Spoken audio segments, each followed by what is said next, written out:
जय हिंद साथियों, आप साथियों का मेरे चैनल पर आने के लिए बहुत बहुत धन्यवाद। और आज का हमारा टॉपिक है लोकसभा और लोकसभा का महत्वपूर्ण पॉइंट जिससे क्वेश्चन बनते हैं और बन सकते हैं। तो चलिए वीडियो स्टार्ट करते हैं। तो पहला लोकसभा संविधान के भाग 5 का अनुच्छेद 81 में शामिल है। ठीक है, सबसे पहली बात, लोकसभा जो है वह संविधान के भाग 5, ठीक है, भाग 5 के अनुच्छेद 81 में शामिल है। ठीक, और इसके बाद संविधान के अनुच्छेद 110 में धन विधेयक शामिल है। कौन शामिल है? धन विधेयक 110 अनुच्छेद में शामिल है। और धन विधेयक जो है उसे केवल लोकसभा में ही पेश किया जाता है। ठीक है, धन विधेयक केवल लोकसभा में पेश किया जाता है। संविधान का अनुच्छेद 330 जो है उसमें लोकसभा के आरक्षण से संबंधित प्रावधान है। संविधान का अनुच्छेद 330 में लोकसभा के आरक्षण से संबंधित प्रावधान है। ठीक, और इसके बाद राष्ट्रपति आपातकाल के दौरान लोकसभा के कार्यकाल को एक बार में 1 वर्ष बढ़ाया जा सकता है। आपातकाल के दौरान 1 वर्ष बढ़ाया जा सकता है।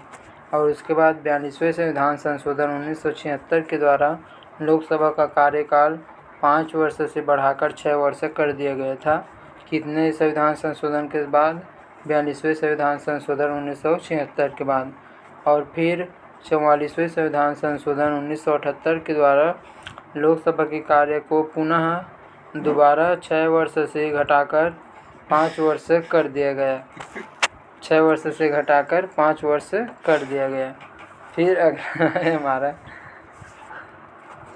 अगला है हमारा लोकसभा जनता द्वारा प्रत्यक्ष रूप से चुनाव में, अर्थात जनता द्वारा प्रत्यक्ष रूप से निर्वाचित सदस्य होते हैं। लोकसभा के जो सदस्य होते हैं वह जनता द्वारा प्रत्यक्ष रूप से निर्वाचित सदस्य होते हैं और जनता का प्रतिनिधित्व करता है। और उसके बाद वर्तमान में लोकसभा के 530 सदस्य को राज्य की जनता सीधे निर्वाचित करते हैं। ध्यान दीजिएगा, वर्तमान में लोकसभा के 530 सदस्य को राज्य के जनता सीधे लोकसभा में निर्वाचित करते हैं। 530 सदस्य को। और उसके बाद लोकसभा सदस्य की अधिकतम संख्या जो है वह 552 है और वर्तमान में सदस्य की संख्या जो है वह 543।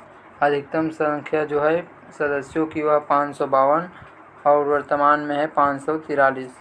और देख लेते हैं, और 28 राज्यों से 524 सदस्य, 28 राज्यों से 524 सदस्य और 8 केंद्र शासित प्रदेशों या केंद्र शासित राज्यों से 19 सदस्य निर्वाचित होकर आते हैं। लोकसभा बैठक 2 सत्रों के बीच, जो लोकसभा की बैठक होती है उनमें 2 सत्रों के बीच 6 महीना का या 6 माह का अंतराल होता है। और लोकसभा को राष्ट्रपति द्वारा प्रधानमंत्री की सलाह पर भंग किया जा सकता है। ठीक है, लोकसभा को भंग किया जा सकता है लेकिन उसमें राष्ट्रपति द्वारा प्रधानमंत्री का सलाह और परस्पर कार्य होना चाहिए, तभी लोकसभा को भंग किया जा सकता है, अन्यथा नहीं किया जा सकता। संविधान के अनुच्छेद 93 में लोकसभा के अध्यक्ष तथा उपाध्यक्ष की नियुक्ति का प्रावधान शामिल है। ठीक है, कितने? संविधान के अनुच्छेद 93 में लोकसभा के अध्यक्ष तथा उपाध्यक्ष की नियुक्ति का प्रावधान शामिल है। 1976 से लोकसभा सदस्यों के लिए पेंशन का प्रावधान लागू हुआ। 1976 से। अब थोड़ा इम्पोर्टेंट को टिक कर देता हूँ। प्रारंभ से इम्पोर्टेंट देखते हैं तो लोकसभा जो है वह संविधान के भाग 5 अनुच्छेद 81 में शामिल है। और जो अनुच्छेद 110 में धन विधेयक शामिल है और यह सिर्फ लोकसभा में पेश किया जाता है। संविधान का अनुच्छेद 330 में लोकसभा के आरक्षण संबंधित है। 42वें संविधान संशोधन 1976 को 5 वर्ष से बढ़ाकर 6 वर्ष कर दिया गया था कार्यकाल को, और 44वें में 6 वर्ष से घटाकर 5 वर्ष कर दिया गया।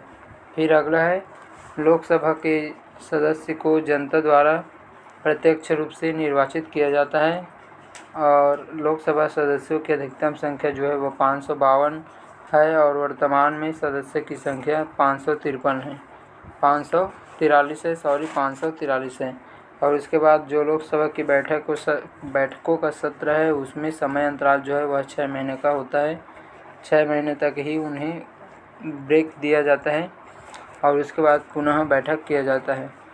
और उसके बाद संविधान के अनुच्छेद 93 में लोकसभा के अध्यक्ष और उपाध्यक्ष की नियुक्ति का प्रावधान शामिल है।